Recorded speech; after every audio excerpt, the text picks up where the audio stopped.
মানিকগঞ্জের দৌলতপুরে এক ব্যাংক কর্মকর্তাকে জোরপূর্বক অপহরণের চেষ্টার অভিযোগ উঠেছে। এ ঘটনায় বাংলাদেশ পুলিশের এক সদস্যকে আটক করেছে দৌলতপুর থানা পুলিশ। ঘটনাস্থল থেকে কথিত অপহরণে ব্যবহৃত একটি প্রাইভেট কারও জব্দ করা হয়েছে।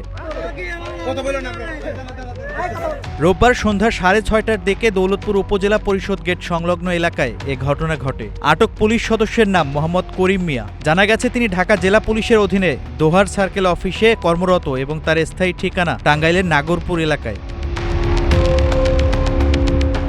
প্রত্যক্ষদর্শী ও স্থানীয়রা জানান, একটি প্রাইভেট কারে করে সাউথ ইস্ট ব্যাংকের কাস্টমার অফিসার মোহাম্মদ সাগর আলীকে জোরপূর্বক তুলে নেওয়ার সময় এলাকায় হট্টগোলের সৃষ্টি হয়। বিষয়টি সন্দেহজনক মনে হলে স্থানীয়রা এগিয়ে এসে গাড়িতে থাকা ব্যক্তিদের পরিচয় ও তাদের কর্মকাণ্ড সম্পর্কে জানতে চান। এ সময় ব্যাংক কর্মকর্তা সাগর আলী স্থানীয়দের জানান, তাকে জোর করে গাড়িতে তুলে অন্যত্র নিয়ে যাওয়ার চেষ্টা করা হচ্ছে।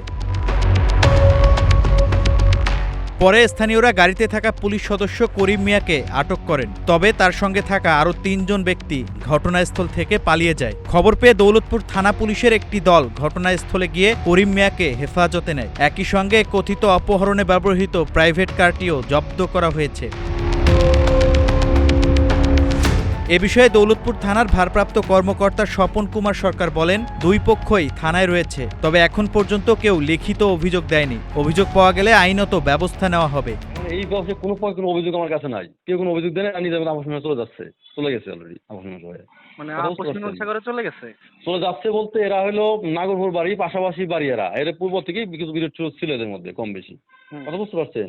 এরা কোনো অভিযোগ কেউ থানায় কোনো অভিযোগ দেয়নি আমার কাছে এ পর্যন্ত।